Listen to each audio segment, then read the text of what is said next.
Welcome to Squatch-D TV, where the truth is first before all else.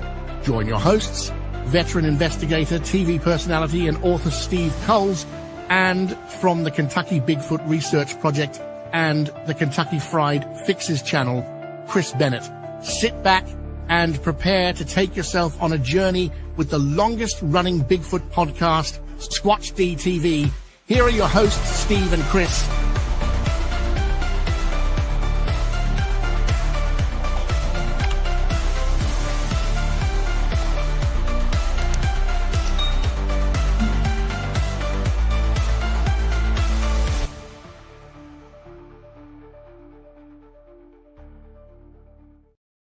And good evening, cyberspace. Welcome to Squatch-D TV for today's date, January 12th, 2025.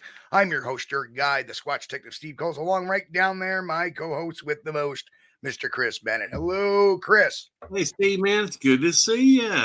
Here we are again. Yes, we are. And I'll tell you what, we got some snow this week, buddy. I mean, we had about 6 inches on the ground. Oh, and today, the weather outside is frightful, but really it's quite delightful. Was still on the ground this morning, and most of it. And then I took a nap this afternoon. I got up this evening. I told Andy, I said, "Why don't you go out there and start the car and take the broom and brush the snow off the windshield? We'll go grab some pizzas for supper, you know." And he said, "Well, there ain't no snow on the windshield anymore. It all melted off today." I looked outside. I was shocked. I mean, boom, it's all gone, basically. So, not here. You still got a lot of snow up there? Oh, it's a beautiful balmy. Actually, it's a balmy 32 degrees, which is warm here for us. Oh, yeah. Yeah. You know, it was like the other day I went to work, it was like 30 degrees. I'm like, it's actually warm because the wind ain't whipping around. And, you know, we had like wind chills of 0 out there. And it was like 20 degrees, but the wind was so cold. Yeah, but here you are. Breaking out the sled there for a day or two, but I didn't. Oh man, need some more hills. Yeah, but, and hollers. Yeah. All right, so let's get to roll call. We have a hell of a show for you tonight, guys. We're gonna have some fun. Yeah, the chat is popping over there. Look at that. Sure is. Look at that. Okay. And we got a lot of fun tonight. We're gonna go over some of these. Bigfoot behaving badly. Bigfoot gone wild. Dun, dun, dun. And should be a very interesting discussion tonight. And boy, we have our stuff right here ready to go. And well, anyway, let's get in. First in tonight is Walter Kroll. Hello, Walter. Danny Weeks. Mick is in the house. Sorry, Mick, you're not feeling so well. We hope you're get on the mend real soon. Sharon, hello from Belgium. Hello, Sharon. Good to see you. The Bat Mom, Tessa, what's going on? And who else do we have in here? Of course, how can we forget Grasshopper? Grasshopper is in the house. Roy Longley, the lurkers. Here we are.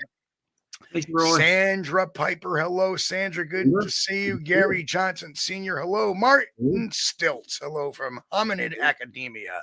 Welcome, Martin. Ristel, what's going on, Ristel? Good to see you, brother. Karen Fisher, hello, Karen. Hello. Welcome. Good seeing you. Who else we got in here? Boost, the Susie Monster. Hello, Susie. Good to see you. Mrs. Trackway Deb, what's going on? Ron Meldrum, hello, Ron. Good to see you. Jen, hello. And give Baron a pat on the head for me. What else we got? Angel Nolan, hello, Angel. Good to see you. Don Gumow Jr., Don, good to see you from Sasquatch Research, Maine. God, we bet you about the cold and stuff like that. I can't imagine what it's like in Maine. Ugly, I'm sure. Squatchy Hills. Squatchy Hills. Hello, well, welcome. There we are. Good to see you. Always good to see new people in chat. Boris Khan, Gurney Goo Goo. Hello, Boris. You know what we haven't seen lately is what's his name? Kilroy. We haven't seen Little Kilroy. Little Kilroy. Yeah. Well, I hope he's doing okay. I know. Busy time of year for some. Pardon me. Robert Denduven. Robert, good to see you, Robert. Welcome. Martin, we already said Martin. McTie, good to see you. Martin McTie. Oh, no, Martin McTie is new. We haven't said hello. Martin McTie, good to see you. Just Steve. Hello, Just Steve. Just Steve. Stephen Barcelo from the Cryptozoology Paranormal Museum in North Carolina. Cool spot. I got to stop by there next time I go to North Carolina, man. Traveling with Jim, my good friend Jim Lansing. Hello, Jim. Good to see you. Sandwich Savant. Hello, Sandwich Savant. Good to see you. Oh, look at that. There he is. Little Kilroy was lurking. Little Kilroy. Yeah. And I get that. You know, we love our lurkers, man. I understand that. Sometimes you just don't want to chat. You want to just kind of hang back and listen. And finally, Jay Carey just made it in under the line. Jay, welcome. Oh, Jay. Just made it. Oh, man. Yeah. So, good crew tonight. Good crew. Welcome. I'm glad to see everybody. Tickled to death had you come in here and hang out with us. So, tonight I want to talk about Bigfoot behaving badly. Now, there have been numerous podcasts, who shall remain nameless, that, and then I Like Ike. Oh, that's a good screen name. I like that. That's a throwback to the 50s. Yes. Eisenhower. Yes. I Like Ike. Welcome. But probably an old fart like us. Hey, back in the day, I remember the first, walked uphill, school both ways. And anytime I refer to somebody's age, I remember the first digital calculators. And I thought they were the neatest things. Yes. And they had little lights in them, and you used to, and they were this thick. Yes. And they had the little bevel ends, so they kind of sit up. And I remember you put batteries in them, or you could plug it in. I thought that, and the buttons were kind of like almost like a keyboard button almost. Yeah. I thought they were the neatest things in sliced bread back then. Yeah, and then the first digital watches, which would give that same type of readout that's on the calculator, except it was red, and it would be nothing there. You'd have to push it, and it would tell you the time. Oh yeah. Yeah, the little digital calculators. Everybody got one of those, and was like, we could make it say Shell Oil, turn it upside down. Yeah. Other people were making it say other things, but you can make it say hello, and it's like hello or hell or yeah. It was great, man. Man. And then the first video games, the ones with the little diodes on it. They had the baseball one and the football where you just moved a little. Oh yeah. I can't remember what the name of that. It was like Mattel something, Super Football or something like that. It was just like little dots and beep, beep, beep, beep. Yeah. Yeah, man. Love that. That was the thing, back in, I think it was like in grade school, a lot of people had those little things. Well, it was like that our days version of the Game Boy or the little PSP thing. Yeah. Oh dear Lord, it's amazing how it's like Pong. Pong. Oh yeah, that was the Coleco, the little football. Oh, game. they all of them had Tandy Corporation, old Radio Shack had their own version of Pong too. Yeah. And you used to hold the thing, and it just had a lever, and you used to move the lever, and you used to bring the little slider up and down. That was it. There was no. Yes. I remember that in the early 1970s. And then the 80s showed up, and Activision came out with a game called Pitfall. Yeah. I used to jump over the pixelated crocodiles. Oh yeah. But my aunt had the first Pong game that I ever saw in my life. I was just a little kid. I was like, "Oh my God, this is the greatest thing! This is just awesome." A little square thing, a little square ball. Beep, beep, beep. If you were to transport yourself, let's face it, shows like Star Trek and the advent of science fiction in the 60s and the 70s really prepared us and actually probably gave us some vision for what today is. Right. Maybe it started with Dick Tracy. Remember, he used to have the watch he used to talk into. Yes. Right. What am I wearing? A smartwatch, which I can dial and talk into and have a conversation with. Yes. Right. So, all these things are so visionary. The Star Trek communicator. That's where the flip phone came from, I think. Yeah. Those are the coolest little phones. Okay, they're dated now, but the flip phone, you can just close the thing up and stick it in your pocket. Right. You don't have to worry about scratching the screen. So, okay, all right, man. We're getting off topic. Yeah, we're getting off topic. Yep. We got to get back to the mean Bigfoots here. Right. Well, not necessarily the mean Bigfoots. They're just behaving badly. Not. Some of them are not, but some podcasts will make them out to be killers and deadly. No. And if that were the case, there would be a lot more people dying of Bigfoot deaths. Oh, yeah. That would be reported all the time. I have firm belief that if you're out in the woods and they wanted to kill you, you would be dead for sure. Yeah. But sometimes I guess maybe they behave badly and they could use a timeout. Yep. Well, all these Bigfoot here, they need to be put in timeout for a little bit, I think. Yeah. All right. So, of course, when did all the Bigfoot bad behavior start? Well, one of the, we could go back to Bauman, the Bauman incident talked about by Teddy Roosevelt, where two trappers had some encounters with one. They actually ended up firing shots at one. And while the one trapper, they decided they wanted to get out of there because every time they'd come back, their camp would be disturbed with footprints in their campsites. Right. Yeah. And they would, they wanted out. So the one trapper said, I'm going to go collect the traps. When he came back, the other trapper was deceased with a broken neck, with all these big tracks around him. Now, the interesting thing, I think, that even if this is a tall tale, what does it tell us? It tells us that large footprints, their footprints, were being seen in the forests as early as the 1880s. Yes. And we know there's been sightings since the 1880s, right? Because there's been historical newspaper reports, like in Pownell, Vermont, 1859. Jonas Galusha ran a gubernatorial candidacy on being able to hunt down the wild man. So we know that these track evidences and stuff have been around for years, which I think is really, as an investigator, when I sit down and I look at the history of things, this makes sense. There is some connection there.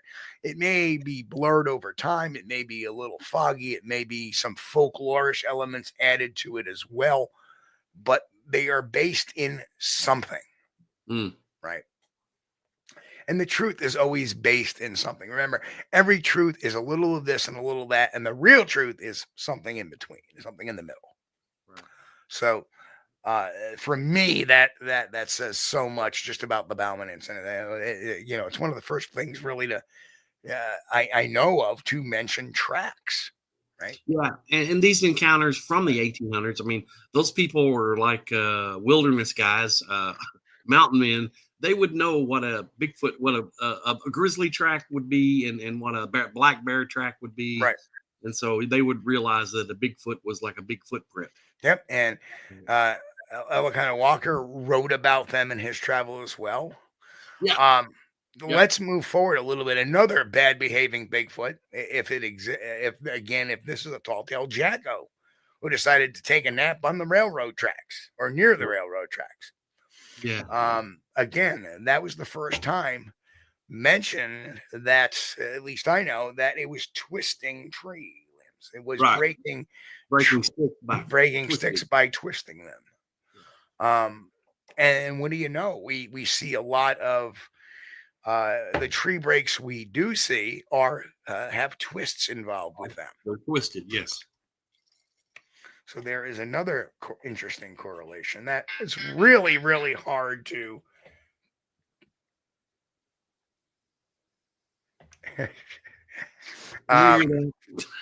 sorry, no, Brian Wolf, our buddy Brian Wolf, who's in here every once in a while, texted me earlier. He says, yeah, I got drinking with a buddy of mine. We started talking about what would happen if Bigfoot went to Taco Bell.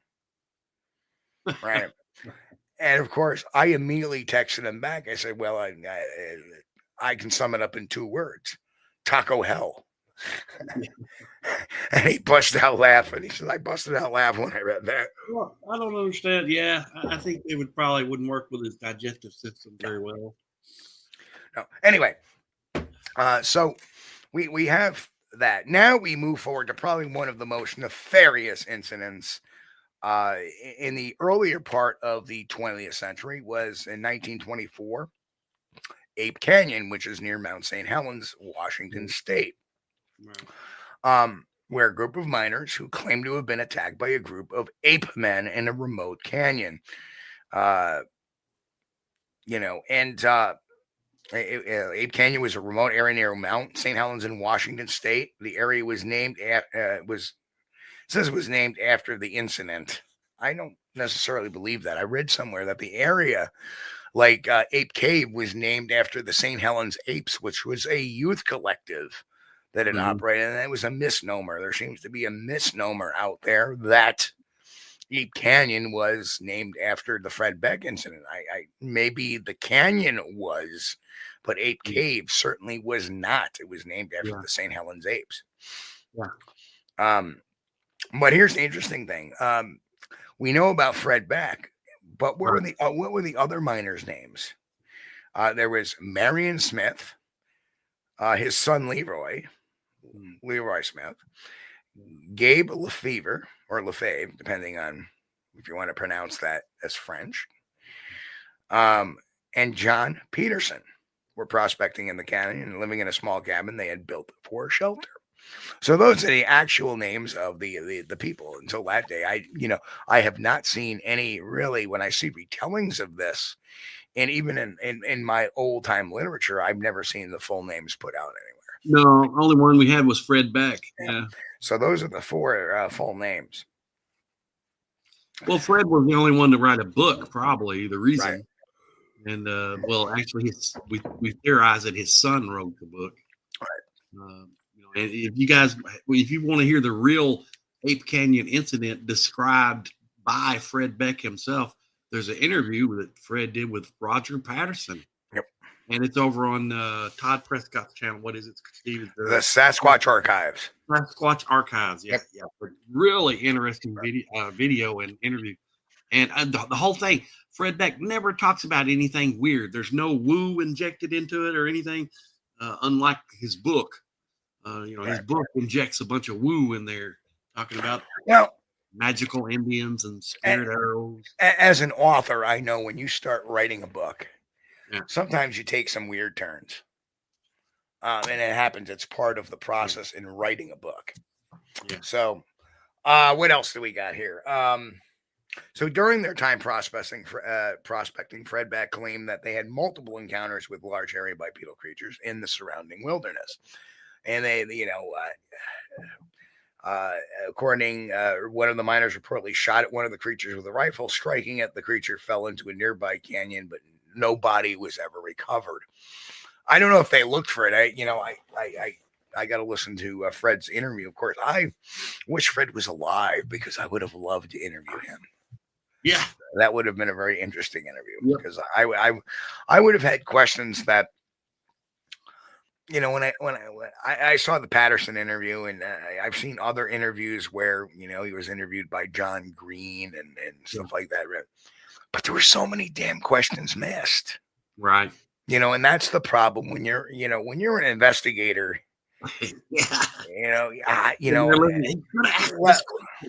There is a certain methodology to my questioning. And we talked a little bit about last week about the who, what, when, where, and why. And when that's not brought out immediately, that should be brought out at the forefront. But for some reason, everybody wants to go for the, let's go for the steak first without and we'll eat the appetizer after the steak. Yeah. But then you eat the steak and you're so full, you push the appetizer away. So that's what happens in a lot of these things. We don't get the who, what, when, where, and why. We don't get necessarily some specifics or some good corroborative type of testimony. So the night following the shooting, the miners were inside their cabin when they heard strange sounds, including loud screams, whistling, and rocks hitting the roof and walls. Miners claimed a group of creatures surrounded the cabin, throwing large rocks and pounding on the walls. The attack reported lasted several hours, with the miners firing their rifles through the cracks in the cabins and the walls to scare off the creatures.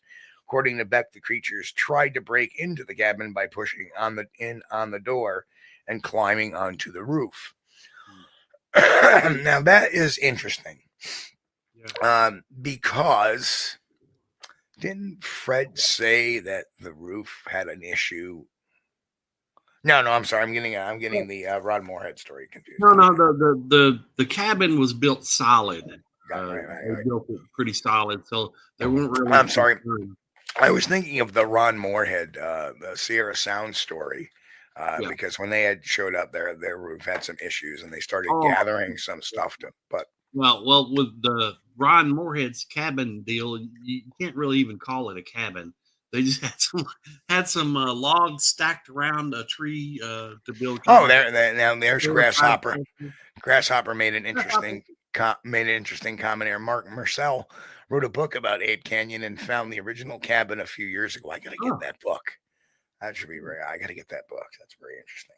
Well, reports that the original cabin had burned down. I don't know. Maybe I have to read the book. I've not been in that area. I would love to go. I mean, I would love to go to some of these areas of these classic encounters. I would love to go to Bluff Creek. That would be cool. The aftermath. By dawn, the creatures reportedly retreated, allowing the miners to flee the area. They abandoned mining equipment and left. They abandoned their mining equipment and left the canyon deeply shaken by the experience. So the story quickly gained traction in local newspapers. In the late 60s, Beck published a booklet titled "I Fought the Eight Men of Mount St. Helens," in which he detailed the incident. Beck claimed the creatures were not merely physical beings, but also spiritual entities, trying to tie that to his own personal spiritual beliefs. Yeah, that's where the encounter goes kind of wooey in his book. And, it's theorized that his son probably wrote the book for him and injected that woo. That Fred didn't really have any woo experiences, but his son kind of put that in there. Again, it's part of, sometimes it's the part of some people's process. Yeah. Right? Well, if he's writing a book, he may have wanted it to be entertaining because I think it's part of the process. Mind you, the book was written many, many years after the event, right? Yeah. So he had a lot of time to go down the rabbit hole in his own mind. Think about it. And we've seen this happen with other people and Bigfoot witnesses. They, look at Dr. Matthew Johnson, right? Who had a very, very solid, creature-like thing. But now, fast forward 20 years later, and, actually now it's, going on almost 40 years later, but fast forward 20 years after the incident, it has started to evolve. Why? Because people have trouble sometimes coming to grips with things. Even to this day, I talked to some witnesses who are still having issues with trying to come to grips. And sometimes it's easier for them in their mind to explain it away as something spiritual, something paranormal, something beyond the norm of just a large primate. I guess that would depend on how you personally deal with it. Some people deal with it different ways. And thank you. Mark's book is entitled "Mountain Devil: The 1924 Ape Canyon Attack and Its Aftermath." I'm going to have to check that out for Google.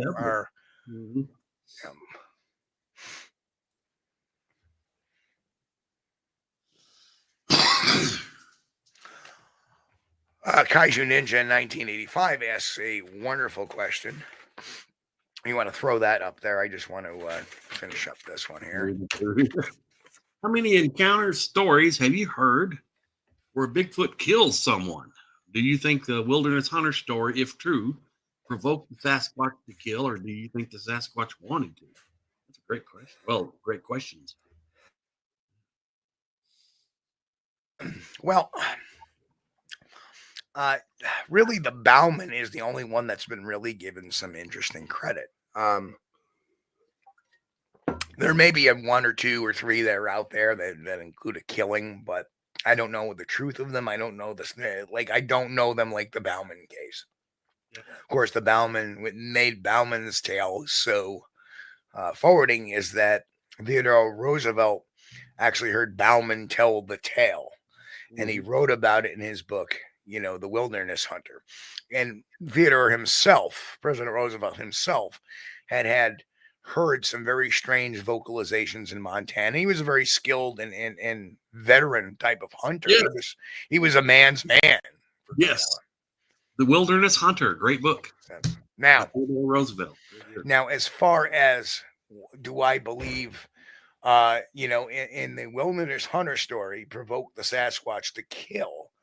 Well, they do admit to taking a shot or two at the Sasquatch. They claim they had struck it, but it ran off. Yeah. Now, what I find interesting is that revenge could be an anthropomorphic thing, that's something that's a human quality. Revenge or vengeance is a human quality, and it came back and it killed the guy out of what? Revenge or vengeance. When most creatures in the forest is live and let live. Hey, this thing almost killed me. They're going to run, and they're going to stay away, far away as possible. So it seems almost opposite of that. However, now we have to look at pan troglodytes, the chimpanzees, and they themselves have shown an inkling to take revenge. So is it, if it was an ungulate or a bear or a shark, even say it was something that was happening in the water, I would say likely not. But because we throw that primate element in there, and for those who believe that primate is, or Bigfoot is more of a human than it is a pongid type of descendant of primate, they're all primates. So we all have kind of some of the same fluid and thought processes in our head, right? So it's hard to say if it took revenge.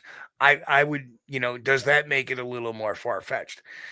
Well, let's face it, could it have been that Bauman just didn't like his partner, was making a hefty profit, killed his partner, took the pelts, made up a story? That's possible too. You never know. You never know. So, well, the story is pretty interesting, and the behavior is, kind of odd, but the way that they described, they took a shot at it and maybe winged it. Right. We don't really know what's going on inside the minds of these creatures. All we know for sure, they do possess problem-solving intelligence. So could they possess emotions like we have? Possibly. But to me, I don't know. I just don't know. That's a question I can't answer. I'm not in the head of necessarily a Sasquatch, right? Exactly. In that particular instance, or that particular Sasquatch. Remember, there are rules that all primates live by, and there's habit, and they get more specific as you start coming down the tree, from Homo to genus to all that one, or from genus to order to well, as you end to rather genus to family to. The further you get down the line, the more the similarities, kind of brachiate a bit. Well, that's one of the things about doing the treks out in the woods searching for Bigfoot. If you come across one, you don't know what's going through its mind. You want to try to assign it human emotions or something, but you can't, because you don't know what's going on in the mind of a wild creature. Okay, so Shirty Hens. Hello, Shirty. Good to see you. You said back in the Ape Canyon days, there were many reports of Bigfoots killing people. Are there? I haven't seen that. Have you, Chris? No. Why aren't there reports of people being killed now? Have they evolved to be more peaceful? back in the day, these reports that you're hearing from of people being killed were usually Native American or First Nations stories. Because when we deal with the Canadian, they call themselves First Nation people. When we deal with the lower 48, our good United States, we say Native American. There were the red giant people, the red giants that were supposedly killing and eating the Native Americans, and they trapped them in a cave and smoked them out. So, but as far as, with Americans, I don't think that's too many reports. Hey, Sasquatch Rutch Radio, Billy Willard is in the chat. Hello. Good to see you, man. Check out his show Mondays at 9 p.m. Yeah, it's hard to say. Do I think they've gotten more peaceful? No, I think that some of the stories were made up as folklore. Just like the infamous story of, the couple going out into the graveyard to be alone. And as they're sitting in the graveyard, they hear this on the roof of the car. Oh, yeah. Well, to be fair, there's always that story. There are stories that come from Alabama about killer Bigfoot. Right. And, but, that's the thing is, who was killed? You don't really find that out. There's no real evidence. So Lori says, well, there's a whole town in Alaska that is complete hogwash. That was a story promoted by Alaskan Killer Bigfoot, a TV series about Portlock, Alaska. We had Larry Beans Baxter, who lives in that area, was a police officer in that area. The real reason why Portlock closed up was not because of some killer Bigfoot. It was because the industry ran dry. There were other ports that opened up that were more convenient and more accessible to sea traffic. And that's the reason why Portlock closed down.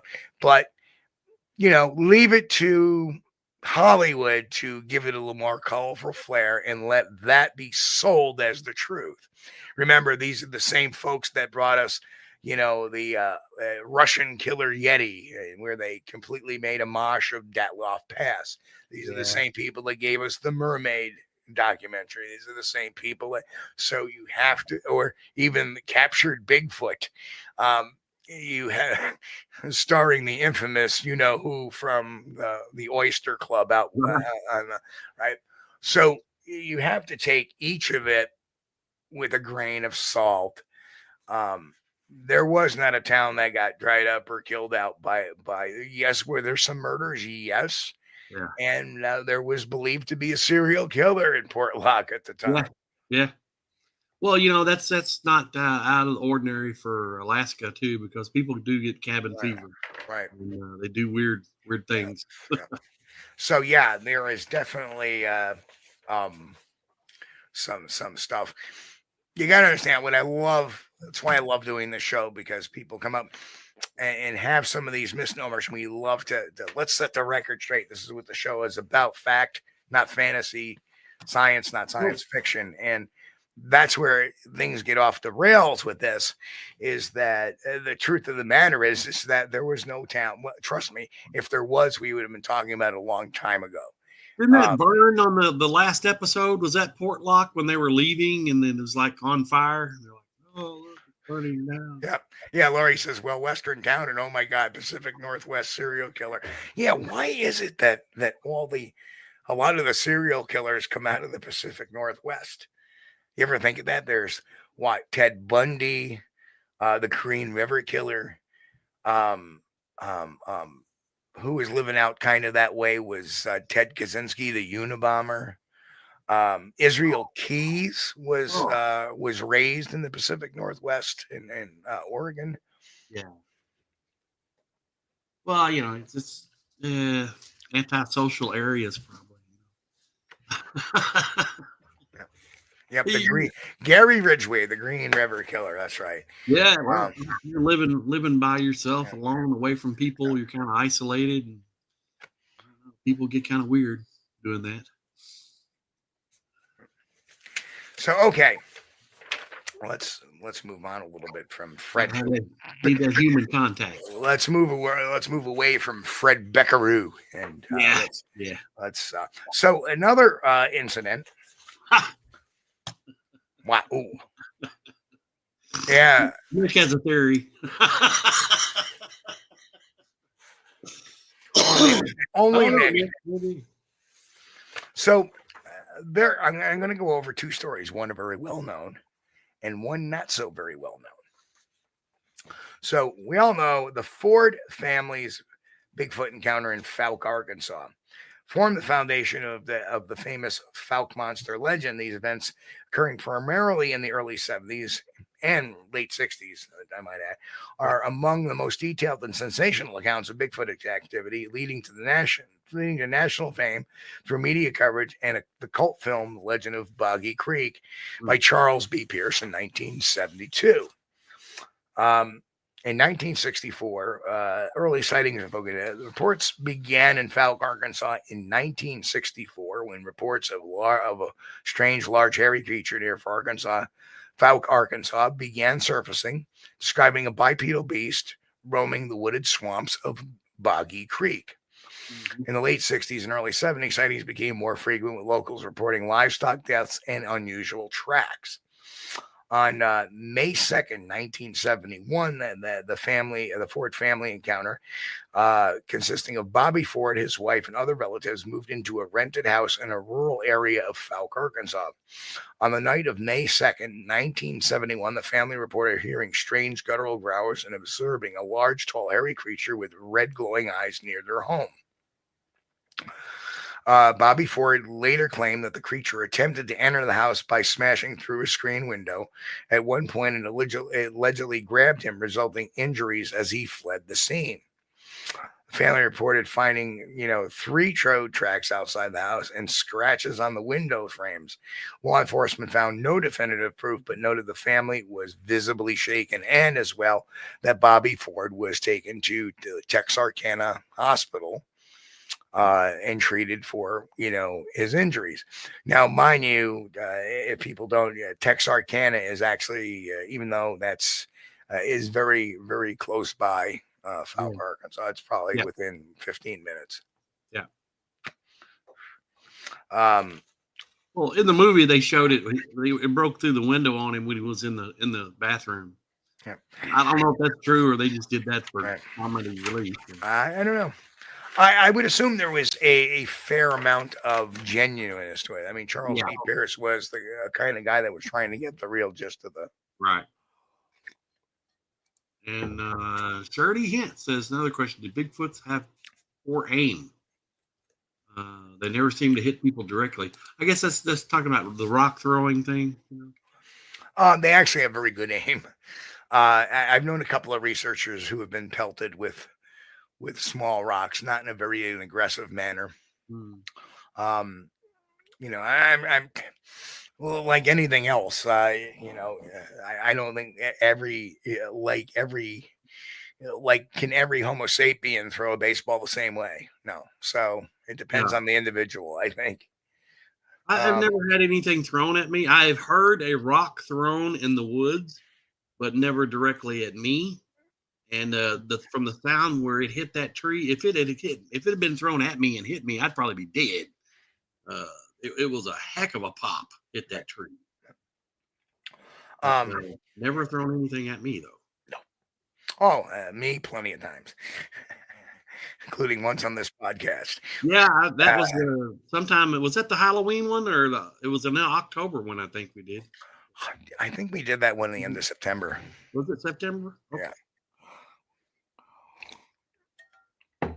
That was interesting. I think the Halloween show nothing happened. Par for the course. In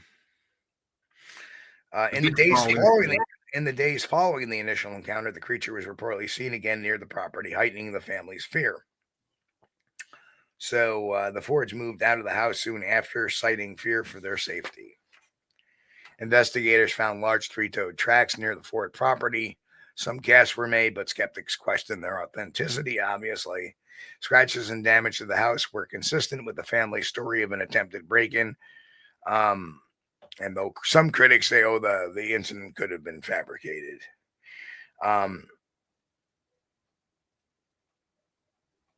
So that is the Ford encounter. And that house wasn't really, and I've had conversations with Lyle about that, and I'm going to get out there. I'm going to get to the Ford property. Next time I'm down that way, I'm going to have Lyle take me out to the actual property, because just to be there, just to say I was there. Let me say this. Let me say this. I see no reason why they would have faked something like this. Right? They weren't people of very much means. Right. They had just moved into that house, which in of itself could be the reason why things are going on. This house may have sat dormant for a little while. Creature moved in, nothing's going on. Now all of a sudden there's this buzz of activity going on and around that property. Right. And none of the behavior to me necessarily cites aggressiveness, but more just curiosity with, not understanding boundaries, I guess. Right. The walking around on the porch and jiggling the doorknob and things like that. Now, let's face it, we've talked about Bigfoot behavior and we've talked about primate behavior, and the Fords were acting like primates behavior perfectly. Was that here they are, their territory is being embarked on, and they're doing all they can to repel what's going on. And that's the case in the next story we're going to talk about. Well, no, the story after next, we're going to talk about the final story of the night.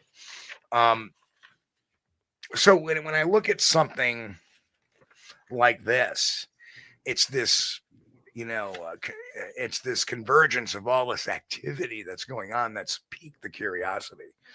I once dealt with a case out in the Middle Adirondacks, out near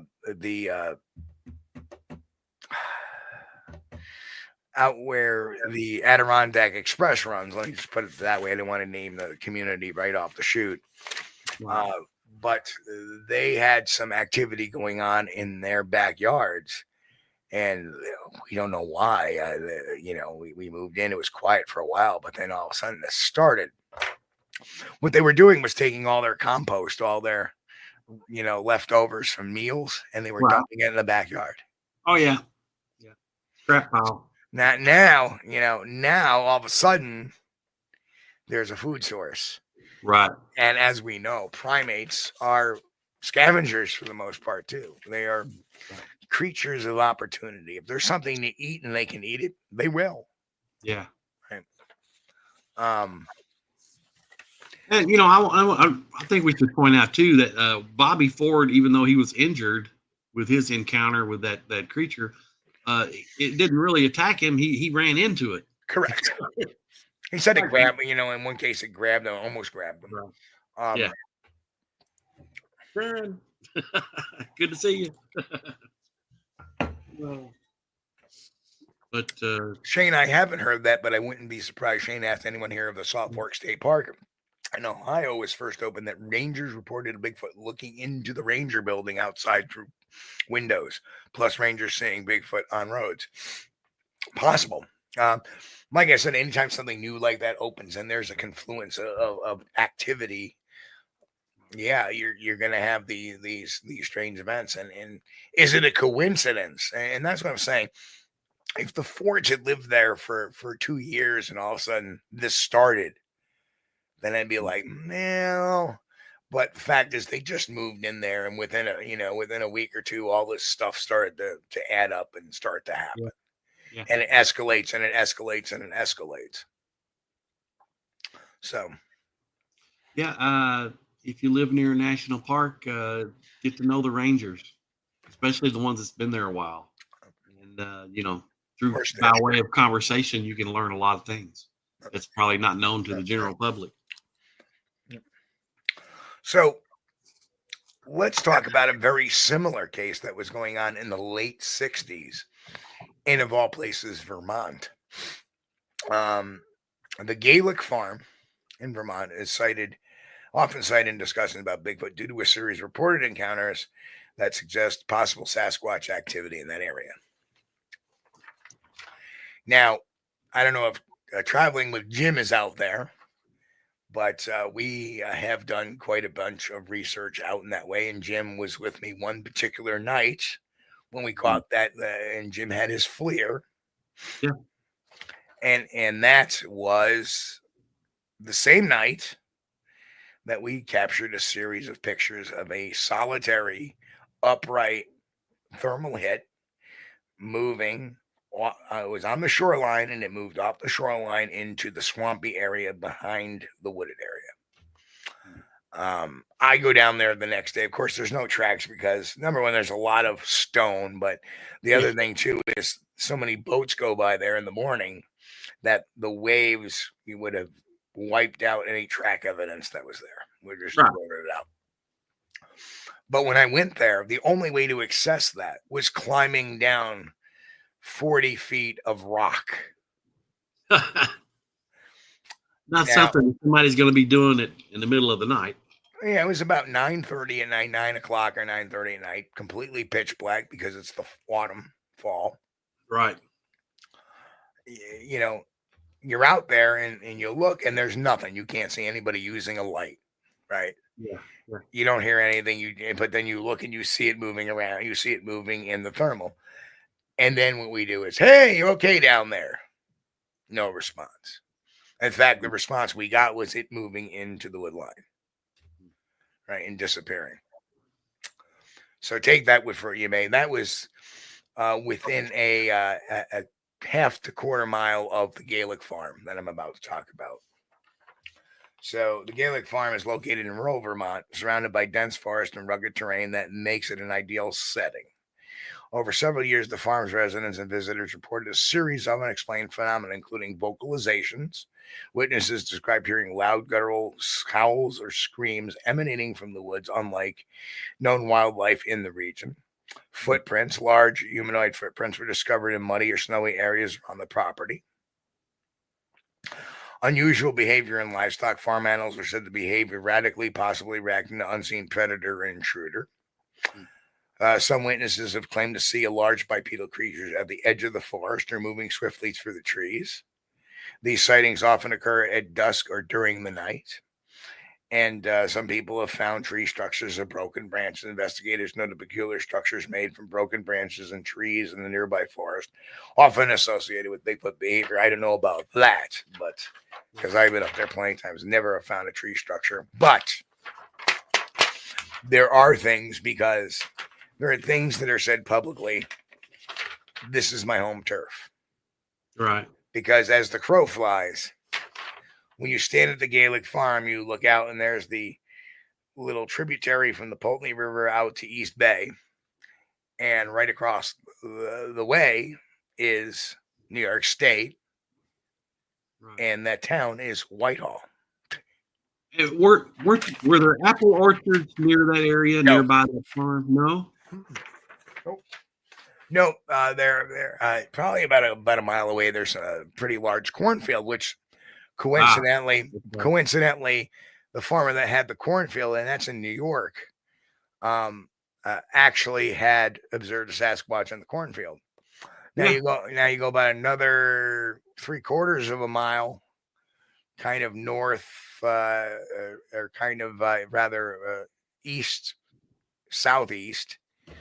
And you run into Bear Road, which is where Brian Goslin, the police officer, had that encounter in 76, and that whole series of roads that it was having. Yeah. So all of that area is all connected. In fact, if you stand at the Gaelic Preserve and look across the river, you'll see railroad tracks. And that same area is where Dan Gordon had his sighting in New York in 82, and where in 2003, my two lads, you saw one running up the hill, and I got that one track picture. Right. So that whole area is very connected. Hot area. I just want to holler, hello, Eleanor Taylor, my Kentucky neighbor. Good to see you. Welcome. That whole area has a lot of activity, man. A lot. Now, let me make a point. There's things about the Gaelic incident that the series that was never made public. I've had, like I said, I've had the opportunity to work years ago with Bill Brand, and Bill had been doing that since the early 70s, and of course with Paul Bartholomew. And both of them were proteges of Dr. Warren Cook, an physical anthropologist at Castleton State University in Vermont. Yeah. Who had this penchant for doing these Bigfoot investigations. And there was reports of the Sasquatch on the Gaelic farmhouse getting up on their porch, rattling their doors, looking in windows, and very similar activity that was going on in Fouke, Arkansas. So it's kind of weird, though. I wouldn't consider that a violent activity, though.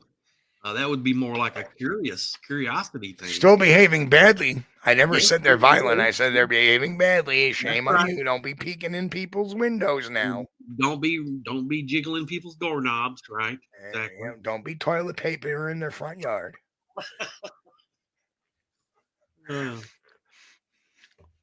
But now, the violent behavior that comes from Alabama. We're talking. I've heard those stories about shotguns being wrapped around trees.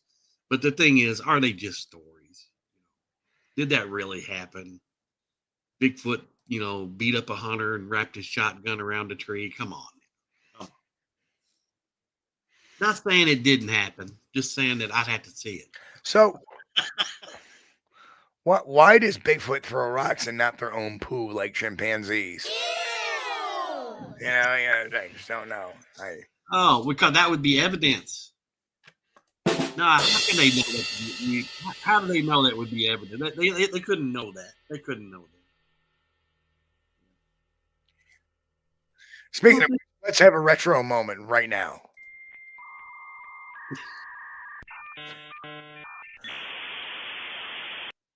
Well, you've got mail.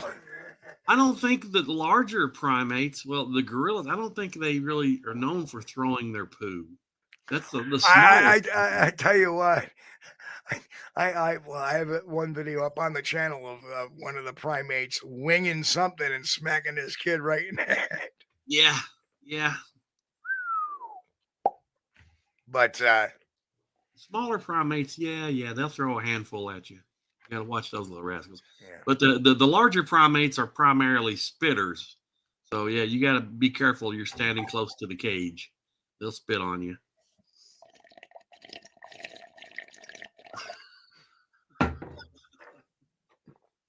I'm going to stay away from that one. This is a family show. Yes, this is a family show. Yes, my mind went there. What a gutter. Yes, I knew it would. My mind's in the gutter, I'll tell you. Thank you. What in the Sam Hill? I don't know. I appreciate you controlling your... my 12-year-old in me. I'm controlling my inner 12-year-old. But that is true. That is true. And that was another one of the reasons why I quit going to visit my friends at the primate research facility at Alamogordo, because some of them would spit on you if they got the chance. So Nick says they can get a new toothbrush from their local platypus. I'm sorry, they can't afford one. The bill is too large. Anyway. All right. Yeah. You know what I get for that one? Yeah, I know. You get it. The bill is too large. All right. That's enough of that. See, now we I don't know where Bill Finding the Trackway is, but, and I am getting to your stuff. Like I said, work has been hellacious. And today I had to try to rescue our good buddy Pat Collins's computer. I had to put a video card in for him. And, it turned out we turned the computer on and still nothing. And then I realized that his monitor, the power pack on the monitor wasn't working. It was probably his issue, but I don't know. It probably could have burnt both. It's very possible. The video cards seem pretty damn good, but you never know. So Well, we'll be nice glad thing to is, see he's got a nice brand new video card in there, which was a lot better than the older one he had. Yeah. Now he has the ability to put several monitors in. Always great. It's good to have a good video card in there, especially when you start compiling videos. Makes a big difference. Okay. Yes. So the Gaelic farm.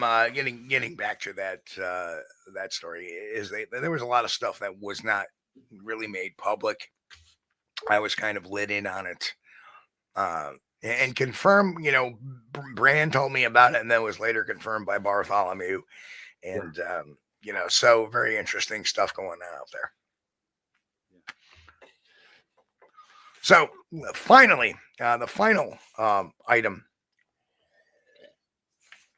was a little more controversial. This occurred in 2000.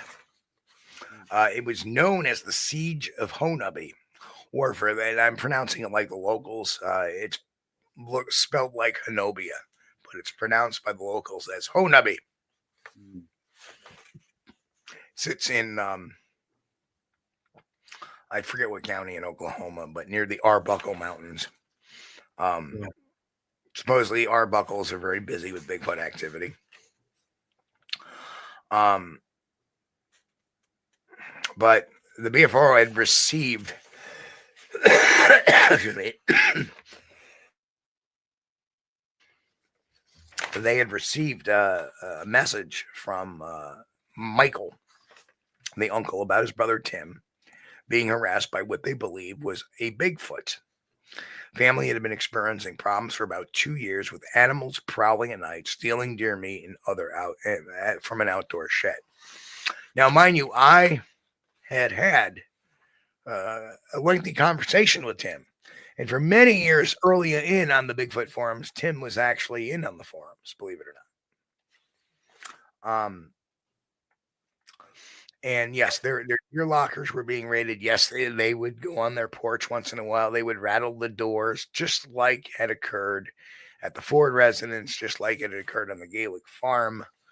And again, it's another rural location. And just so you know, the Gaelic farm, just to show that it sits by itself, surrounded by hundreds and hundreds and maybe thousands of acres around it. Mm-hmm. One of the largest mountains that you can ever see, that has the largest concentration, coincidentally, of rattlesnakes. You would love it, Chris. Oh, as a large, but yet of all my times being out there, and I will admittedly admit tonight that is my research area number 3. Mm-hmm. And of all my times out there, I've never seen a rattlesnake. Well, yeah. I have seen an 8-foot black corn snake. Mm-hmm. That startled me. Like, what the hell? I think just slithered right by me, black, and it had nice the patterns on it, but they were different shades of black. It was really cool. Usually the corn snakes and chicken snakes, I'll leave them alone. But if there's a rattlesnake around, right. I was like, oh, that's really cool. And sorry, all the snake lovers out there. I'm sorry. Yeah, Chris would be gone. He'd nothing there left but his skivvies. Don't lead me to your pet rattlesnake. I'll kill it. So one of the key quotes in the initial message was, "This creature is getting bolder every time it returns. This thing is huge. Walk upright. Smells like a musky urine burned hair type odor. He repeatedly comes to the back in the early morning hours and after midnight and harasses them until just before dawn." Right. And then there was an escalation. The creature attempted to enter the home, coming onto the porch, messing with the windows and doorknobs. Multiple creatures suspected due to the chattering and screaming from the hills. Tim's wife and children relocated temporarily due to fear. I don't know if you knew that, Chris. I didn't know they moved. Yeah, the family did, the wife, and they moved off to their moms. Tim fired at one creature. Initially, he thought he hit it, but the blood trail led to a deer kill. So, well, from when I went back through and reread that most of their activity said it started around 1 or 2 a.m. So that's very, that's right along with Sasquatch activity. Well, and it's good to see some new people here in the chat as well. So, oh yeah, well, welcome. We welcome aboard. So we have those particular. So then there was a BFRO investigation. 2 investigators arrived. One named Miles, who is an airline pilot, and Roger Roberts, a veteran private investigator from Oklahoma, along with Roger's father. They discovered peculiarities about a deer kill. The deer's leg was twisted and broken, and it had been carried, not dragged, and organs were removed through an opening between the neck and the rib cage. So, and we've talked about that too, about them punching in a hole into the rib cage and grabbing out the livers. Yes. Mm-hmm. That's theoretically possible. Yeah.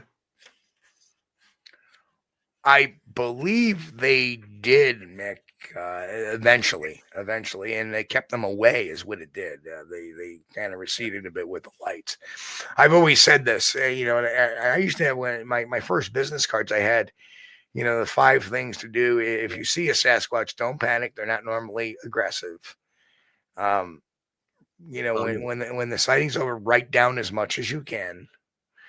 And if it's too overbearing for you, the quickest way to end a Sasquatch encounter is to shine a flashlight. Why that is, I don't know. They may not trust that type of device. They see something that shines. Mine kind of stayed until I moved the flashlight, and then off it went. I don't tell people not to panic, Steve, because that's a given. They're going to panic. When I have somebody go out with me, I tell them the first thing, if they do see one, the first thing to remember, don't scream. Don't scream. And don't run. Don't run. You're going to feel this, depending on who you are. Me, I got exhilarated. But other people, like when, Pat Collins always yells at me. He goes, I would be out of there quicker than anything. Something throws a rock at me. Right? Yeah. Me, I laugh. I get exhilarated. I'm like, all right. We're in the neighborhood here. We're right on target. To me, that's exciting. That's why I'm there, right? Yeah. For this interaction. Yes. I don't understand why people go out into the woods and they, to look for Bigfoot, and when they see them, ah! Right. Well, remember the fight or flight thing. Remember. That's why I knew, and part of the French, here comes the colorful metaphor of the night. That's how I knew Killer Alaskan Bigfoot was bullshit. Because every time something happened, ah! And they'd run away. Right. Yeah. Right. I'm not going to put that up, but you can see what Mick wrote over there.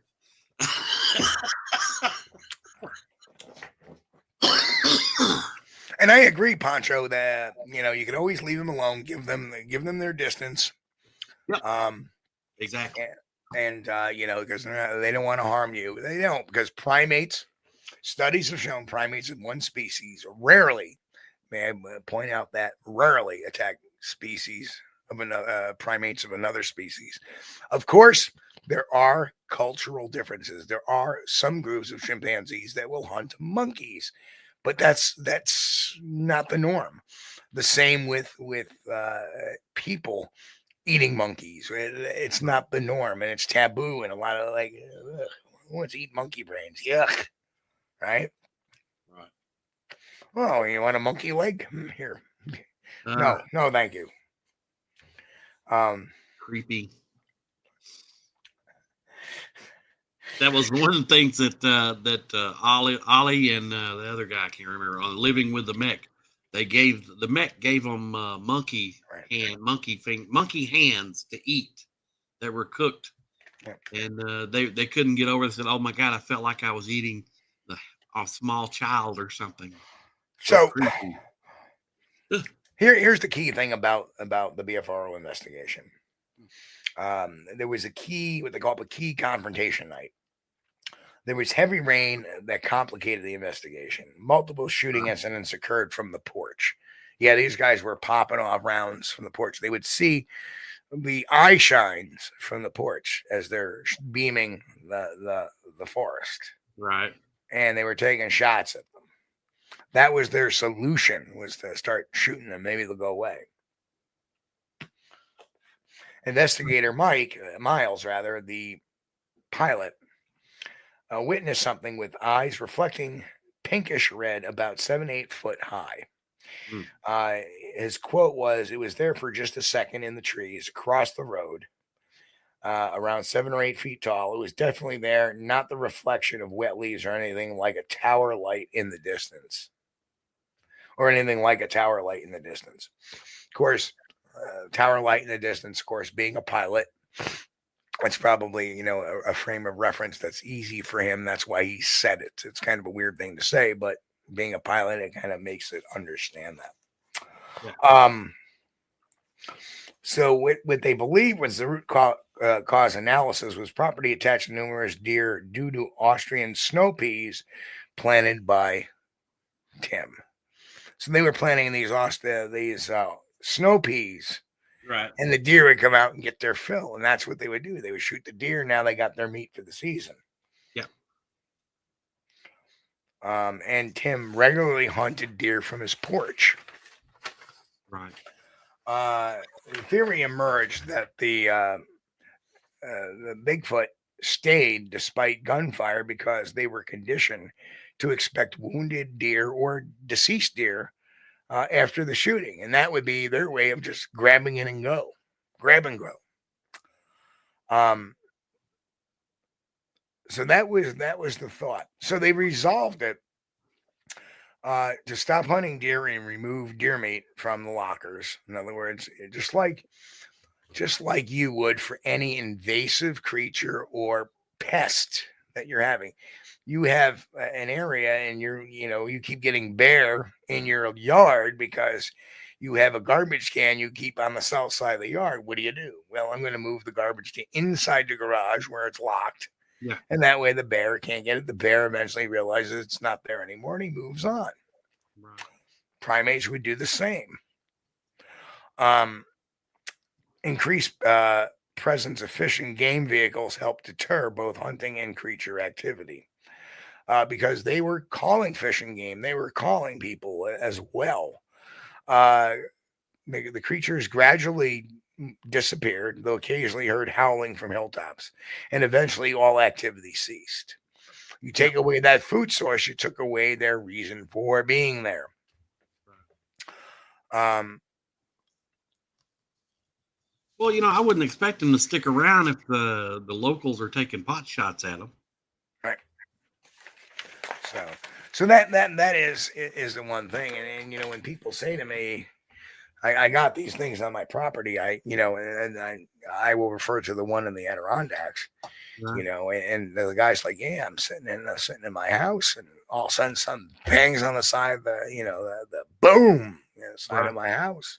And I go out there, and the house is dented, and then they hear screams and howls and all kinds of other things and shadows in the night and all that fun stuff. Why is it there? Why would it be coming there? And then we find out they're leaving all their compostable stuff and their biodegradable stuff out in the backyard, and not too far from that's the reason why we're having that issue. Stop that issue, you'll stop the weirdness. Take away the food source. Yeah. And let's just say, for example, what they were experiencing was not a Bigfoot. That it was just their imagination, and the boom in the house could have been a deer, bumping its antlers against the house, and the screams they hear are foxes coming in because they're fine. It's because of the food source. So it doesn't matter. You take away that food source, you're going to take away that problem. Yeah. Well, I always say, if you're worried about Bigfoot around your house, light up the backyard or light up your yard at night. Make it look like a football stadium. They'll stay away. Yes, and if you're a football fan, it's a bad day to be a Broncos fan.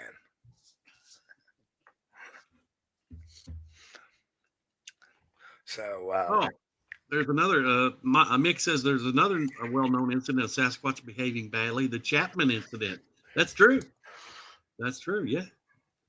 Remind me of that one, Chris. You remember the Chapman incident? Yeah. It was the Chapman's children had seen the creature, and then out in the yard, they thought it was a big cow or something. And the mother came out and she covered them with a blanket, and so they would appear larger. Right. Yeah, I remember that. Yeah.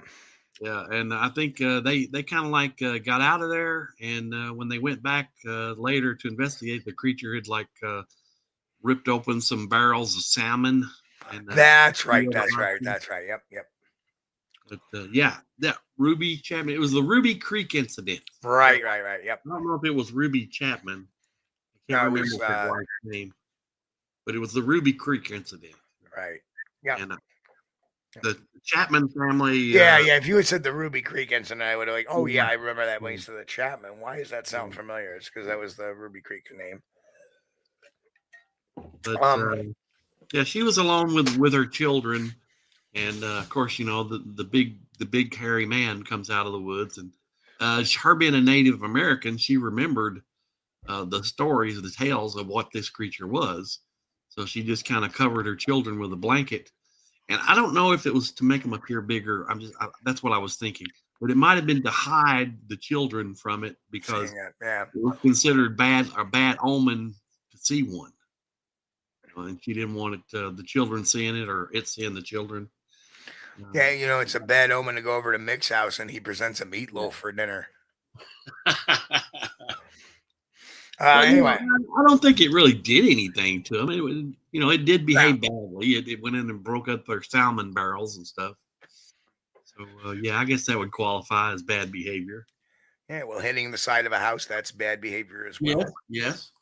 But the Honobia incident, that one was stealing deer meat out of the freezer.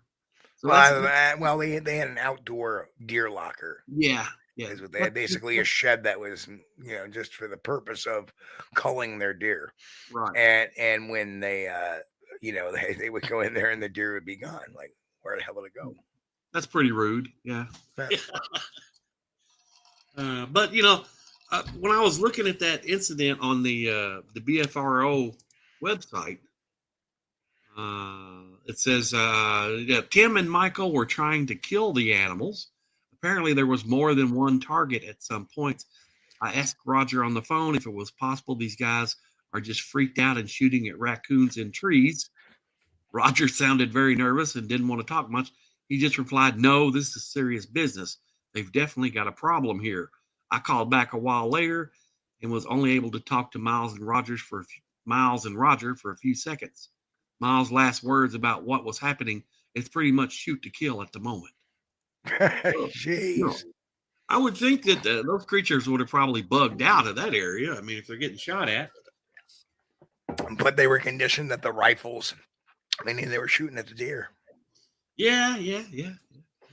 Like, understand that, and that's logical. That's something a primate would do. Like, oh, they're using those to kill deer. Okay. Just like you put a bowl out in the morning, even your dog knows, hey, it's time to eat.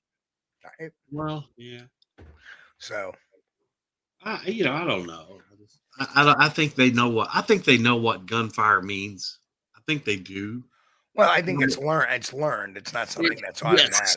Right. It's not a natural instinct. And I think it's learned by observation. It's not learned by, hey, watch out for the guns over here. These guys, or by experience. There's been lots of reports of hunters taking shots at them. There's been report that hunters didn't take a shot at it because they thought it was human. But there have been reports of hunters taking shots at them. And, I'm pretty sure that over time that has been the norm. Especially, today we have gun safety. And most hunters that are well-trained know not to shoot at something unless they know for certain what it is. And that's why I think a lot of people are restrained when they see they're hunting and they see a Bigfoot. But that wasn't always the case. Back in the days, like we can bring up Daniel Boone. Okay, he supposedly shot one in the eyeball, and or he shot one and killed it. A 10-foot tall Yahoo. So back in the old days, if you saw something that scared you, you shot it. It was either that or die. That's if you weren't back during the pioneer days. If you weren't quick on the trigger, you would probably end up 6 feet under. But today, it's not that much. It's not that way nowadays. A lot of people don't even own a firearm or anything. We have the police to protect us, because when seconds determine life and death, the police are only minutes away. Right?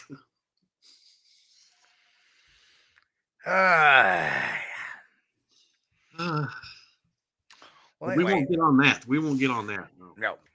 It's been a very. I think we're going to kick at 10:30 tonight. Okay. Suddenly, the old man is like. There's a lot of reports around these creatures. If you have an area where you've got apple trees, an apple orchard, when the apples come in, it would be a good time to get out some game. Yep. Mick says, "Wouldn't you be under some damn fool dressed in a fursuit and wood?" That's true, Mick. That's right. That's why people they restrain themselves from shooting at stuff they don't know exactly what it is. Right. And, those guys that would put on a suit and go out in the woods, especially during hunting seasons, aren't too smart.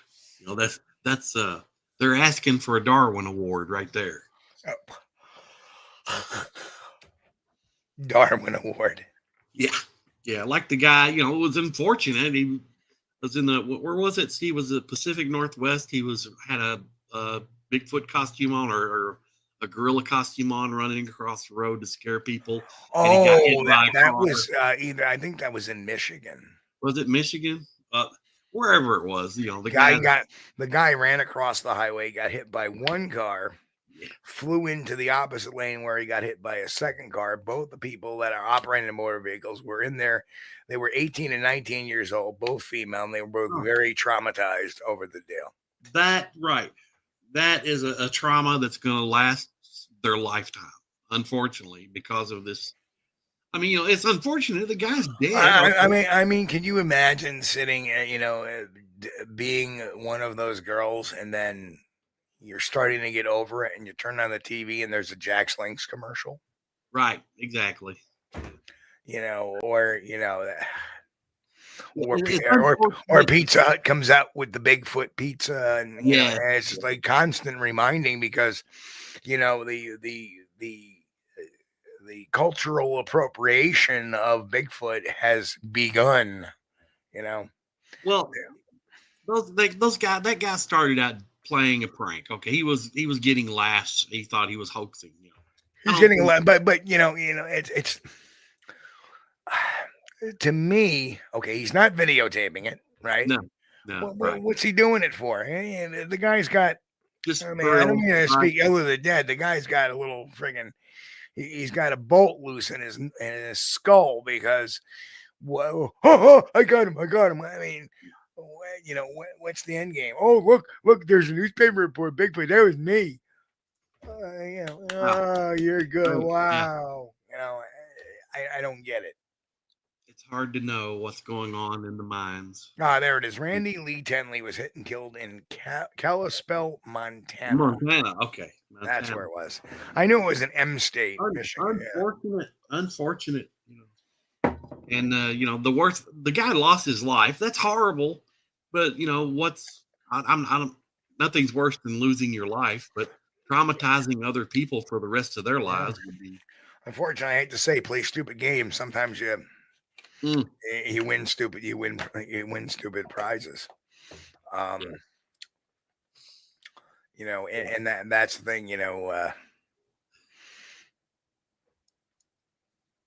Reminds me of the and I think about the Georgia dash cam video, the police dash cam video. Yeah. And you know, that in of itself was amazing. You know, and it was like there was a cover up. Mm-hmm. Sheriff covered that right up. And I understand why. And that's why I always said like cover ups are not something the federal government does, or it's like no big conspiracy. It's done in very small batches by certain people when it suits them. I'll give you a great example. So in case people don't know the Georgia dash cam video, it was years back ago. I think it happened like a year or maybe the year after Finding Bigfoot went on the air for the first time. Right. And it's on the channel. We have a video on I think that video is on the channel somewhere very early on, and we posted up there. Right. And he's driving this woman, giving her a courtesy ride, and they see this large hairy biped running, dodging across the road pretty fast. Yeah. And if you watch the video, it did go pretty fast. Yeah. He spins around, he gets out, and he says, "Hey, police department or sheriff's department, identify yourself." Right. Right. Yeah. Nothing is said. Yeah. At that point, if I'm in a costume and I got a law enforcement officer out there, I better identify myself. Hey, I'm a human. I'm a human. Right. Here, I'll take the mask off. I'm a human. Exactly. Right. You run the risk of getting shot because, oh my goodness, it's a wild animal. Bang. Right? Exactly. He may come in here. He may call backup. And then I'm going to really get in trouble. Right. Yep. Exactly. All right. So when all this hits the news and the video gets released, the sheriff steps in and says, "Oh, well, I drove out to the resident. It was college kids that lived across the street from there, yada, yada, yada." No police report. No criminal investigation report was ever released. It was just his words. No names were ever released. Nobody ever came forward to say, "Yeah, I was a dumbass college student that did that." None of that's happened, and it's been years, right? Right. Yeah, that was the Donald, local authorities. No, no updates on the two deceased researchers, if they indeed were "quote unquote" researchers. The word is they went out looking for Bigfoot, right? That doesn't mean they're researchers. Something fun to do. Well, instead of fishing, let's go look for Bigfoot. Who knows? And that was their. Because I think if they were known, we would have found out by now whom they were. If they were really researchers, we would have probably. I'm looking if there's any updates. Nah. I even checked, and they weren't from the area that they died in. So it was like they were from Portland. And try looking at the obituaries for anybody that, it's like a mess. They just give the ages. But getting back to the Georgia dash cam video, the reason why I think the sheriff did what he did was because he didn't want a bunch of people descending on the area to find the Bigfoot. And of course, the first thing a lot of people think, like park rangers and law enforcement think, oh, there's going to be a lot of people with guns coming in there and they're going to be trigger happy and they're going to be trying to shoot and kill a Bigfoot. And it didn't help that Oklahoma was running that rumor that they were going to put a bounty on Bigfoot and stuff like that. That didn't help either. And that's the kind of stuff that makes research more difficult for all of us. Cover-ups happen, but it's usually at the local level, the local authorities, because they do not want a bunch of people running around with guns in their woods, around their towns, around their areas. And you can kind of understand that. It makes a lot of sense why they do that sometimes. Because you don't want your small little community inundated with what they feel are kooks. Right. Because let's face it, there are kooks in Bigfoot research. Let's be honest with ourselves. Yeah. Hi, Bigfoot. This is a recorder. I'm going to leave it right here. If you don't want to be recorded, just come over here and turn it off. Yeah. Kook. Yeah. Oh, don't leave a trail cam in Bigfoot's home. You wouldn't like them leaving a Coke. But there are cover-ups. There were some cover-ups here locally during that Mammoth Cave incident where that guy took a shot at the Bigfoot. Yep. That was covered up. Well, they want to downplay it. Yeah, they want to downplay it because they don't need a bunch of people running around a exactly. park looking for Bigfoot. Because Exactly. that's not what they want to be known for.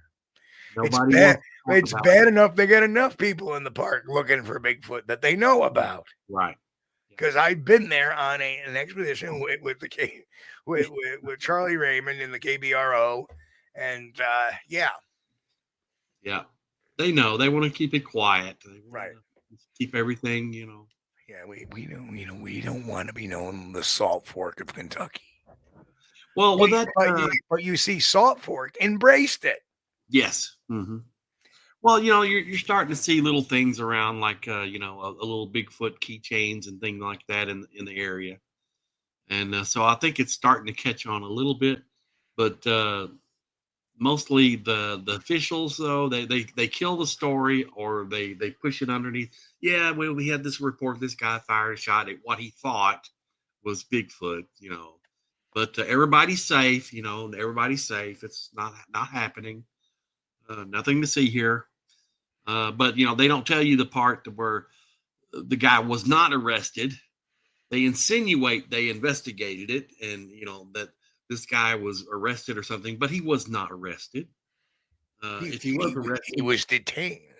If he was arrested, they were charged. There would be right. The other thing too is I was in fear of my life. Exactly. And the other kick is, the thing stood up 7-8 foot tall and yada yada yada. I'm sure that was told to them too. Yeah, more than likely. I bet you could foil those that paperwork, but again, that's a federal park. That's a national park, correct? Not a state park. I think Mammoth Cave is a state park. It's national. No, it's national. It's national. Yeah, you're right.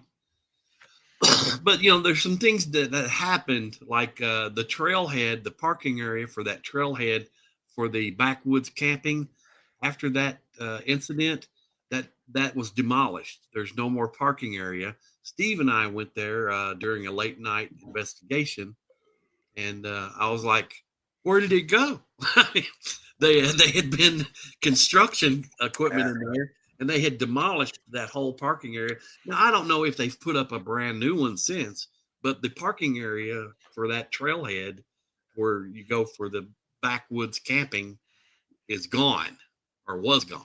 I may actually go down that long gravel road and investigate that and see if they've put up a new trailhead or a new parking area. But I bet they haven't. And if you're ever in the area, anybody's ever in the area, that was the White Oak Trail parking. Is where the parking area would have been for the backwoods camping. Everywhere. Poop.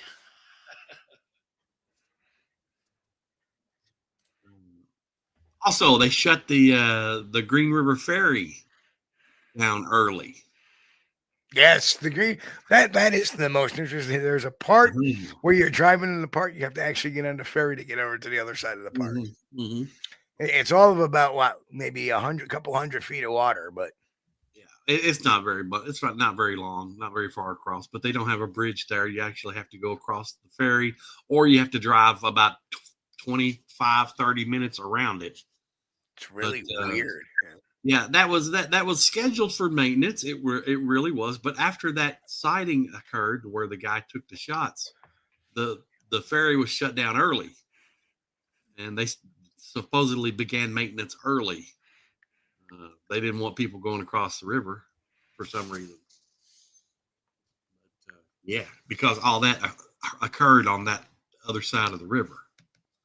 So, there are some things that's kind of questionable.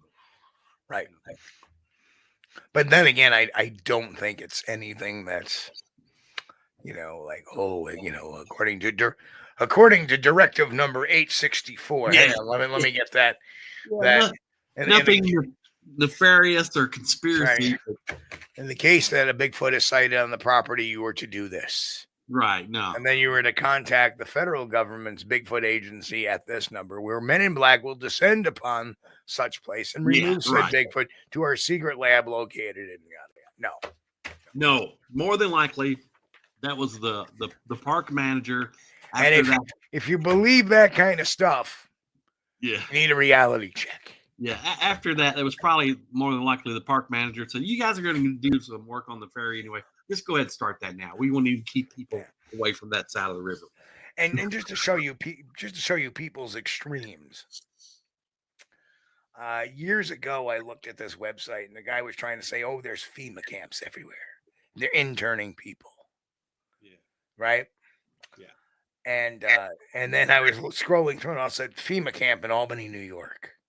I'm like, "Oh, really?" So he has a nice satellite picture of the water department, of the Albany City Water Department. And you can see all the water filtration tanks and everything like that. And then he says, yes, and the Navy positioned a warship nearby.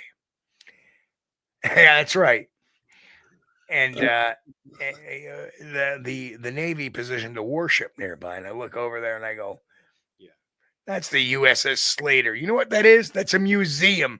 It's an old World War II destroyer escort that's on display that people can take tours. And it is not owned by the Navy anymore. It's a freaking museum. And this guy is completely off the rails. But there'll be people that read that and flip and believe it. Right. So it's not surprising when people get misnomers about the Bigfoot mystery, because there is sites, there is even YouTube programs that will capitalize, clickbaitize the misdirection. That is the real travesty in Bigfoot research. You want to know, the government does not need to cover up the Bigfoot mystery. There are enough fools out there to do it for ourselves by putting up garbage and letting people believe in misinformation. Right. Yeah. Yeah, I don't think it's some big national conspiracy. I think it's the local authorities. And even if it was, even if they, if they sat around and decided, let's create this conspiracy to quash Bigfoot. Well, sir, we don't need to. Why is that? Check out this YouTube channel. Yeah, this funny looking guy out in Colorado keeps posting the same videos, every other week that's been out there, and none of them are real, and people are buying the bullshit. Just go ride this certain tourist train in Colorado. Yeah, exactly. Yeah. Oh, man. Oh, well, this has been fun. Yeah. I've enjoyed talking about the Bigfoot's behaving badly. And we did break into a little conversation about Mammoth Cave. I love talking about Mammoth Cave. Yes, you do. Love Mammoth Cave. Live a stone's throw away. River in Kentucky. Always come by, check out the cave. If you consider walking through a hole in the ground exciting, it's probably not. But well, before we go, I have been working on, and Chris knows. Chris just saw what I've been doing, and I've been working on a lot of stuff. Trying to get stuff done before the busy season comes up. And everybody knows that from about August till the end of August till about November, it gets extremely busy for me between, and then spring, as well, they'll be out in the field, and then autumn I'll be out in the field again. And then there's the show schedule, which again, I will be going back and speaking at Hocking Hills this year in Ohio. They're moving the venue actually to the county fairgrounds. So it's going to be a real big, nice, more private event, but more area, right? More room. But more room. That's right. A lot of acreage, parking. It'll be easier for people.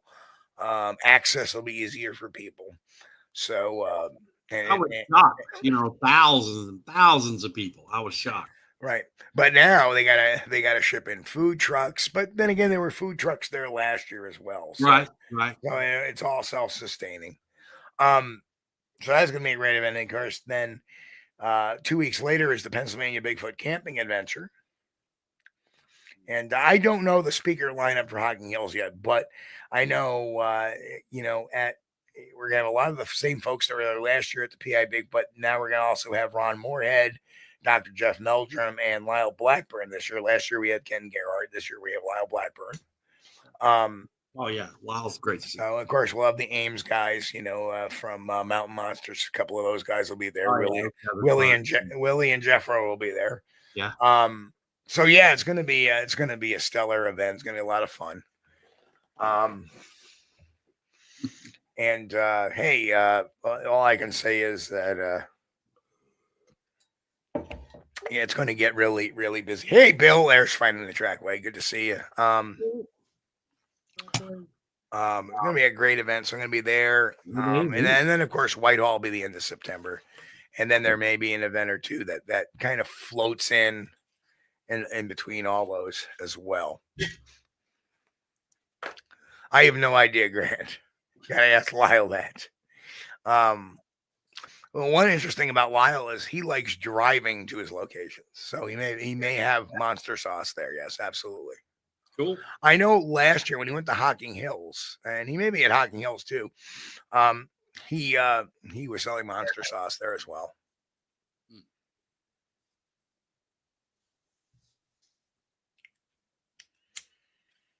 Well, here's the interesting thing about Ron Moorhead.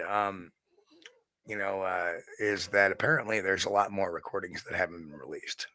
So I'm hoping that we'll be getting, I know there is a movie, a documentary in the works with Ron Moorhead about the Sierra Sounds.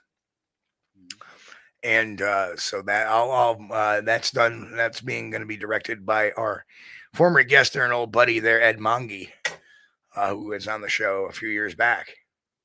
So maybe we get Ed back on the show to talk a little bit more about that. Yeah, Ron Moorhead's a nice guy. I mean, Ron is a real nice guy, very soft-spoken guy. Doesn't like to create waves. Doesn't start arguments. Doesn't start fights. Doesn't take criticism badly. He's a good guy. Yeah. So, and I may differ from some of his opinions on what a Bigfoot may be, but that's okay. He's a good guy, and that's I'm still fascinated about his Sierra Sound stuff. And if I get a chance to talk to him some more, he's been on the show many years ago. He was on the show. Yeah, he's been on the show. So I just wonder, did he ever get a look at the creatures he recorded? That's what I've always wondered.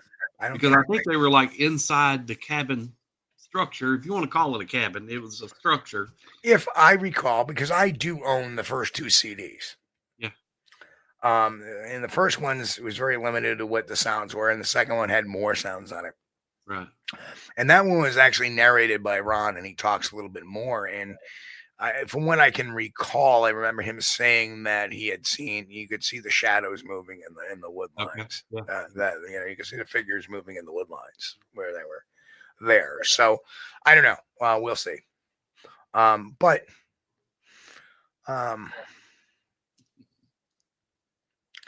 yeah, I mean the whole quantum thing. Again, that's somebody that's. Like I said, some people, they go off the rails because it's bothering. When somebody goes off the rails, what that tells me is a lot of times that what they experienced was real. I have no doubt that Dr. Matt Johnson had that sighting in Oregon. I don't believe it's not true. He was very consistent telling that story, and then it bothered him. It went to his mind. And I think partly, that's happened to Ron a little bit too, is that you have this whole series of experiences that you can't explain, and your mind starts going in directions and you start looking for answers that, when you look for answers without methodology, sometimes it forces you in the wrong directions, and it's easy to get tunnel visioned even as an investigator, not to I'll bring up a real world case of a case that got tunnel vision was the John Benet Ramsey killing. Right?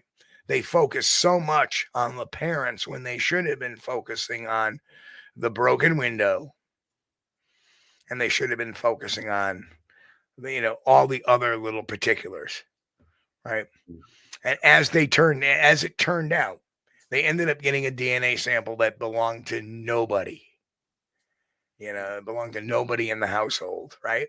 Right. So now they're trying to work up, and I wonder if they've called the guy who caught the Golden State Killer there, Ron Holes. I wonder or Paul Holes. I wonder if they got a hold of him to start doing the family genealogy DNA breakdown to try to find out who the killer was of John Benet Ramsey. But they focus so much on the parents there, and that can happen even to professionals. And of course, these were very inexperienced professionals. They were not used to dealing with a murder, let alone a child murder. Right? So when you have something like that, they tend to go like this. We're looking at these people, and they're forgetting about all these other variables out here. That's why nobody's ever been charged with it. That's why nobody's ever been even detained over it.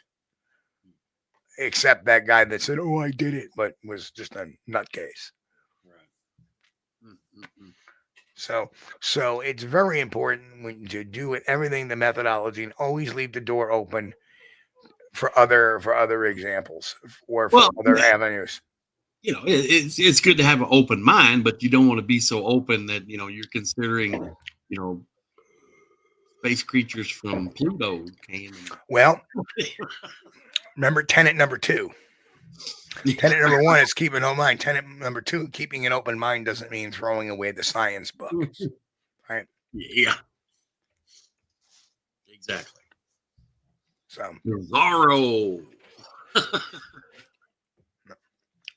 Oh man. Oh, let me see. Any questions? Well, Mick, the Mick says you're a better man than me. I don't think that Matt Johnson saw anything except in his mind. No, I disagree with you, Mick, because for years, I mean, he had a sighting in the early 90s, and for years, there was 20 years before he went off, 15, 17 years before he went off on the Zorth kick, right? Mm-hmm. That is story, and he had lectures. In fact, he lectured in the same venue as Tom Steenberg. I saw this, it's amazing, and he was a very flesh and blood type guy. Then something got twisted in his head. And to me, that when you get twisted in your head like that, it's a sign that you're suffering from PTSD. Well, I don't believe there's any chance in God's green earth that he's having meetings with these creatures. No. Now there's something in his mind. Yeah. Right. Now it is. His original, I don't think so. I think now he's trying so hard to, that the mind starts to compensate for this. He's a man of science. What a surprise, right? He's a psychologist. What a surprise. Now he has this sighting. Yeah. Right. And now his mind is going askew. You can't judge yourself. You can't be your own doctor a lot of times. There's too much bias. Well, yeah. And the funny thing about people that's interested in the mind usually have sort of psychological problems of their own. What are you trying to say there, Bennett? Well, I'm talking about professionals that give advice and you know what I'm talking about. Not people that wrote a book and did the research. When Dear Abby was around, I wanted to start a column called Dear Krabby. Yeah. Oh yeah, just have mean responses, mean letters back to people that write. Yeah. Well, you're stupid. You shouldn't do that. No. But buckle up, Buttercup. Take it like a real, take it like an adult. Put your big boy pants on, will you? Or put your crabby, Crabby. All right, brother. Let's get out of here. Do your thing. I'm going to let the dog get. He's yelling at me at the other side of the door here. Well, I just want to thank everybody for joining us tonight. We appreciate you guys. And everybody listening on the podcast, hey, stop by the YouTube channel at youtube.com/@Squatch-D and because sometimes we show stuff on here, and it's good to hang out and read the old chats and stuff. You guys in chat kill me. we have the greatest audience we could ever hope to have. And I know I say that a lot because it's true. And we are so humbled and thankful that you guys would hang out with us. We appreciate you. If it's your first time watching, don't forget to hit that subscribe button. And it would just make our day if you could just, smash the like button on the way out. That would be the ultimate thank you. We really appreciate it. And, what? Is your office assistant attacking? No, he just jumped off my lap and took my earphones with him. So, he doesn't like to be, for whatever reason, he doesn't like being held. But anyway, I want to thank, and happy birthday, Brian, belated. I already wished you on Facebook a happy birthday, but happy belated birthday, Brian. Yeah. Anyway, I want to wish everybody a happy and good, healthy week. We will see you Wednesday night this week at our normal time on Wednesday. Still looking for the time when we're going to be back Friday. Still in the works. I don't know how long it's going to take before I am off the Friday double, but tis what it is. And folks, everybody, like I said, working on a lot of things, and there's going to be a lot of good things coming out. I think the latest project I'm working on, Chris, it's going to be something pretty special. What we were talking about right before the show. Right? Yeah. It's one of my better ideas. Probably one of the best ideas. And So anyway, hope everybody has a great week. We will see you all Wednesday at 9 p.m. Eastern right here on Squatch-D TV. Everybody be safe. Keep healthy. God bless. And of course, keep on squatching.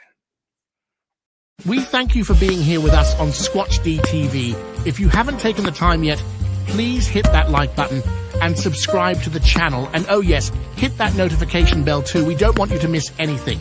If you really like our content, you should consider becoming a member. And it's really inexpensive and a great way to support not only the show, but honest Bigfoot research. Everyone have a great week. Be safe and God bless. We will see you all here next time on Squatch-D TV. Keep on squatching.